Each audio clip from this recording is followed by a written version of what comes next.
I'm Elodie Nocquet.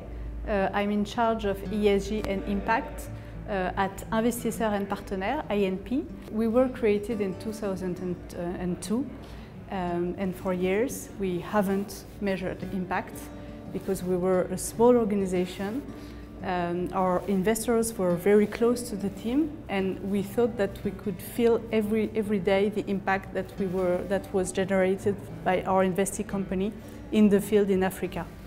But in 2012, when we launched a new fund which is called IEP Afrique Entrepreneur, then we thought that we were scaling up our activities and we needed to quantify this impact generated on the ground to better assess and monitor our impact. I think what triggered this launch of a formalized impact measurement methodology was to be able to better monitor our impact and to report it at three levels. First, at our investors level. Our investors are here to get an impact, a return on their investment, and we felt that we needed to provide them with more quantitative analysis about their investment, so that was the first thing.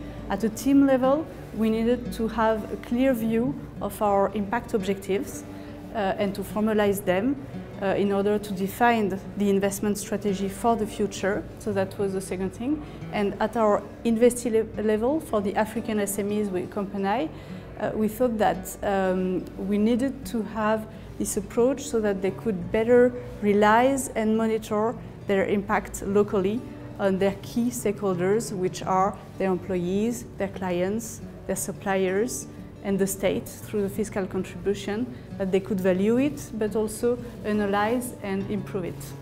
Our experience is that the first step is you need to constitute a task force within the team and to have one people to champion the initiative internally. So I think that's definitely the first step. The second one is to define your impact objectives, your impact thesis. That is really the most important, the second most important thing. And then perhaps something that you can add and which is quite interesting is to use an external consultant, because this consultant will come with an external view and will have the possibility to animate and manage the whole process. Over the years, we've learned that it was also important to have some collective session gathering the whole team where you discuss about your impact objectives and your impact results. It's a very motivating moment for everybody and it's very important for the internal team to be empowered about all these issues. So that was something that we learned. And the second thing is that you definitely need to keep it simple. Because at the very beginning we had, for example, many indicators we wanted to track, and with experience we realized that it was not possible to track so many indicators and that we were not using all the indicators we were collecting. So with time, over the years, we have simplified our procedure and stick to the really important indicators.